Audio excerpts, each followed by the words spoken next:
Pero guys, no, we have the energy of success, tagumpay, at saka yung mga dasal na hinihiling nyo, yung mga bagay na minamanifest nyo, or yeah, more on dreams, pangarap, mga kapiksi. So I'm sensing na yung iba sa nyo guys, you have like this kind of renewed energy. So parang feeling ko tapos na kayong magmokmok. Tapos na kayo magmokmok, tapos parang nagising na kayo sa katotohanan na okay, tapos na ako magmokmok, ayoko na, I'm so done. From now on, yan. From now on, kikilos na ako. From now on, magiging masipag ako. From now on, tawag dito, i-chase ko yung pangarap ko, kung ano yung gusto ko, yun yung susundin ko. So,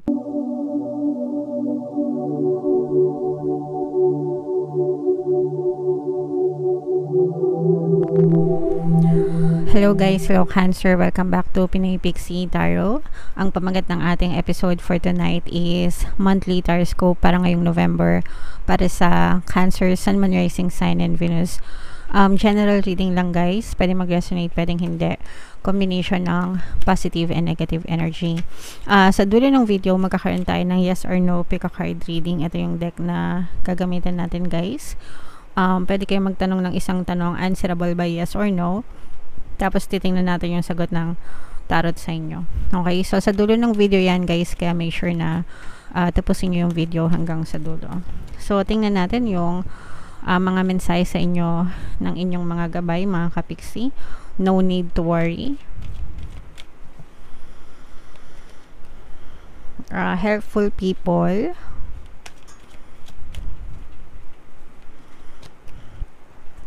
A year from now. Okay, so ito yung timeline, mga kapiksi, no? Binigyan ka ng timeline ni universe a year from now. Ito yung makakita ka ng kompletong manifestation or kompletong pagbabago sa buhay mo, or kompletong manifestation ng iyong mga desires. Pero this comes with persistence, mga kapiksi. Pwede itong mapabilis, pwede itong mapatagal. Depende sa resistance mo or sa blocks mo, mga kapiksi. The more that you affirm or persist in your mind about your desires, mas madali siyang pwedeng ma-push out sa iyong 3D. Pero pagka marami kang resistance, balakid, mga negative thoughts and assumptions, pwede itong mapatagal pa lalo. Pero more or less, binibigyan ka ng timeline na sa loob ng isang taon, maaring magbago yung takbo ng buhay mo. Pero guys, your 3D, you have to understand, your 3D, your physical reality will not change unless you change you. Okay? So, dapat, ibig sabihin, yung pagbabago sa buhay mo, hindi yan mangyayari outside, kundi sa iyo muna, no? You have to change first. You have to change the pattern of your thoughts first bago magbago yung 3D mo. That's the law. Okay? Alright. Ito, mga kapiksi, no? Paalala sa inyo na ng inyong mga gabay na hindi mo kailangang mag-worry. Hindi mo kailangan mag-alala because papadalan ka niya ng mga taong makakatulong sa'yo. So, si universe, minumove niya yung mga tao, bagay, sitwasyon, circumstances, events, ganyan, sa buhay mo para ipagkaloob yung mga bagay na desires mo, including tao, mga kapiksi, actually including yourself, no? Minumove ka rin niya para maging align ka sa desire mo, especially if you're always persisting. Okay? So, wag kayong alisin nyo na yung mga worries guys, kasi yung mga worries, yung mga stress, lalo lang siyang nagiging cause ng balakid sa buhay mo.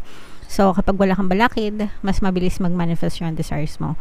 Pag may balakid ka or blocks, mas matagal mag-manifest or ma-push out yung desires mo. Okay? Alright. So, comment down below, Cancer, if naka-resonate kayo dyan or if naintindihan niyo yung mga message na yan. So, dito sa deck na to, tingnan natin yung magaganap sa iyo, Cancer, ngayong November. Shuffle ko to guys, hanapin ko yung energy ng Cancer. Habang sinashuffle ko to, panoorin nyo muna tong video natin regarding sa ating paano mag-manifest ng abundance video course. Kapiksi, sawa ka na ba sa mga struggles at hirap sa buhay mo? Masipag ka ba at masikap sa buhay ngunit hindi ka pa rin umaasenso? Ilang beses ka na bang nag-attempt magnegosyo at mag-invest pero palagi ka pa rin nalulugi? Sa pagkakataon na ito ay maaaring may subconscious beliefs ka na nagiging balakid sa iyong pag-unlad at pagyaman. Introducing, paano mag-manifest ng abundance video course. Dito ay matututunan mong ma-overcome ang mga balakid mo para tuluyan ka ng umunlad, umasenso, sumagana, maging matagumpay, successful at maswerte sa iyong kabuhayan, pera, trabaho, negosyo, salapi at kaperahan ng bonggang-bongga. Dali, mag-send na ng email sa pinoypixitaro@gmail.com at simulan na ang iyong pagyaman ngayon. Alright, so gusto mo bang yumaman, umunlad at umasenso ng bonggang-bongga ka, Pixie? Kung gusto mong yumaman, umunlad at umasenso ng bongga, mag-avail ka na ng course kasi sobrang ganda talaga niyan, guys. And good news kasi magbibigay ako ng 10% discount sa lahat na mag-avail ng course, guys, until October 31. So mag-avail na kayo habang mainit-init pa. Meron din tayong email coaching, manifest your desires using the law of attraction. If meron kayong mga specific na gusto nyong i-manifest, pwedeng love and relationship, pwedeng money or career, mga kapixie, pwede kayong magpabook ng email coaching session with me. Mag-send lang kayo, guys, ng email sa pinoypixitaro@gmail.com. Grabe, sobrang positive ng energy nyo, Cancer. Cancer, kayo ay na-represent ng Queen of Cups sa ating spread. Meron tayong presence ng Earth signs, Capricorn, Taurus, Virgo. At saka fire signs, Aries, Leo, Sagittarius. For some of you, maaring may ganyan kayo sa inyong natal chart, or for some of you, you may be dealing with other people na may ganyang signs. Pero guys, no, we have the energy of success, tagumpay, at saka yung mga dasal na hinihiling nyo, yung mga bagay na minamanifest nyo, or more on dreams, pangarap, mga kapixie. So I'm sensing na yung iba sa nyo, guys, you have like this kind of renewed energy. So parang feeling ko tapos na kayong magmokmok. Tapos na kayong magmokmok, tapos parang nagising na kayo sa katotohanan na okay, tapos na ako magmokmok, ayoko na, I'm so done. From now on, from now on kikilos na ako, from now on magiging masipag ako, from now on tawag dito, i-chase ko yung pangarap ko, kung ano yung gusto ko, yun yung susundin ko. So parang may ganun kayong klaseng renewed energy, mga kapixie, sa loob nyo. Kaya parang heightened yung energy level nyo, para kayong motivated,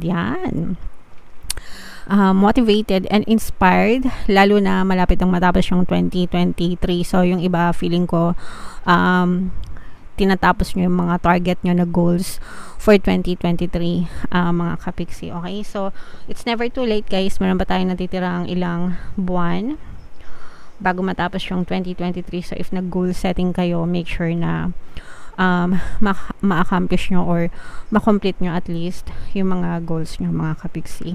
For some of you, may mga good karma kayo na aanihin or matatamasa, may experience. Bibigyan kayo ng mga rewards ni universe. Yung iba sa nyo, guys, sobrang sipag, as in. At saka parang meron kayong mga nadidiscover na bagong mga kaalaman, and parang gusto nyo siyang i-explore, mga kapixie. Yung iba sa nyo parang you stay up late, kakabasa, ganyan, kaka-research. Yung iba parang feeling ko nag-meet up pa kayo with other people. Comment down below, guys, if naka-resonate kayo.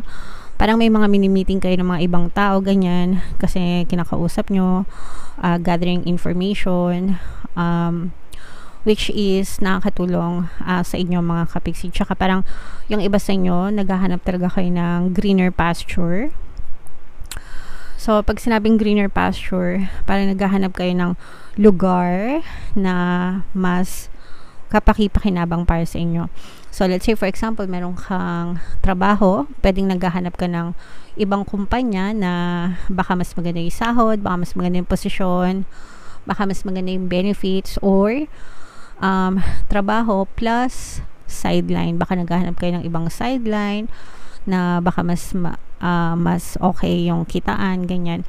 So you're exploring other possibilities kung paano pa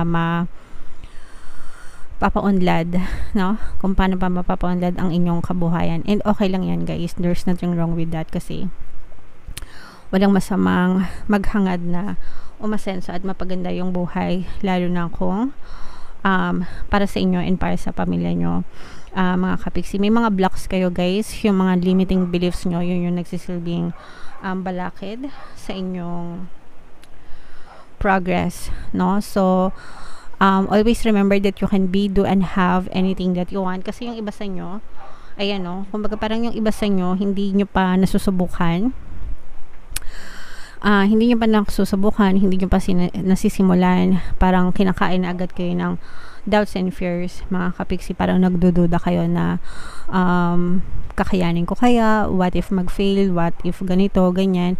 So, yung iba sa inyo, meron kayong tendency na mag-overthink, no? So, that's a negative energy, mga kapiksi, or negative trait. You have to overcome that kasi kapag kayo ay nag-overthink negatively, hindi nyo pa nasusubukan, game over na. Kasi nag-entertain kayo ng negative thoughts and assumptions, ay yung mga negative thoughts and assumptions na yon, siya yung nagsisilbing balakid sa inyo. That's why lumabas itong timeline. And ito yung sinasabi ko sa inyo kanina, a year from now, diba? Ito yung sinasabi ko sa inyo kanina na pwede pang mapabilis or pwede pang mapatagal yung manifestation ng desires or yung mga resulta na gusto nyong makita. And in your case, mga kapiksi, there is a possibility na ma-delay pa ito dahil may mga limiting beliefs pa kayo. So, you have to overcome this and think straight, no? Kung nag-overthink kayo negatively, guys, pwede rin kayo mag-overthink positively. Okay? So, imbis na mag-overthink kayo negatively, mag-overthink na lang kayo positively na maaari mag-support sa inyong desire, mga kapiksi. Kasi yun yung nagsisilbing balakid sa inyo. Alright? Okay. So, comment down below, guys, if naka-resonate kayo, yung mga pinapamain ko sa inyo na success and dreams coming true, wishes coming true. Yan yung mga positive energies nyo kasi na lumabas. So, i-mind nyo na to and make sure na nakafocus kayo dito sa energy na to, guys. Mind success, mind tagumpay, mind victory. Para yan yung ma-focus. Dyan yung ma-focus yung inyong attention. And kapag nakafocus kayo dyan, yan yung magmamanifest sa 3D nyo. Okay? Alright. So, yeah. Tingnan natin, Cancer. Ito yung inyong yes or no pick a card reading. So, mag-isip kayo ng isang tanong, answerable by yes or no yung gusto nyong malaman for November, mga kapiksi.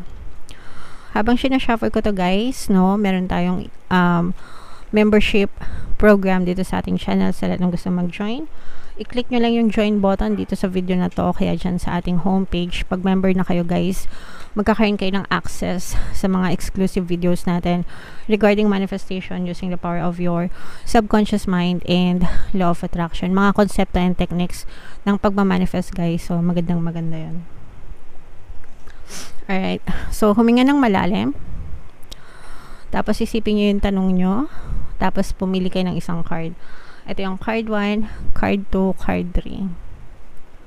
Kung card 1 ang napili mo, ang sagot sa tanong mo ay yes. Kung card 2 naman, yes din. And kung card 3, I know. Okay? Alright. So, comment down below, mga kapiksi, if naka-resonate kayo sa mga messages. Guys, ito yung ating 2024 kapalaran. Kung di nyo pa napapanood, panoorin nyo na. Super nice. Super ganda. And ito naman yung ating success stories ng paano mag-manifest ng abundance video course. Thank you for liking, sharing, and subscribing, guys. And see you again next time. I love you all. Have a nice day. Bye-bye.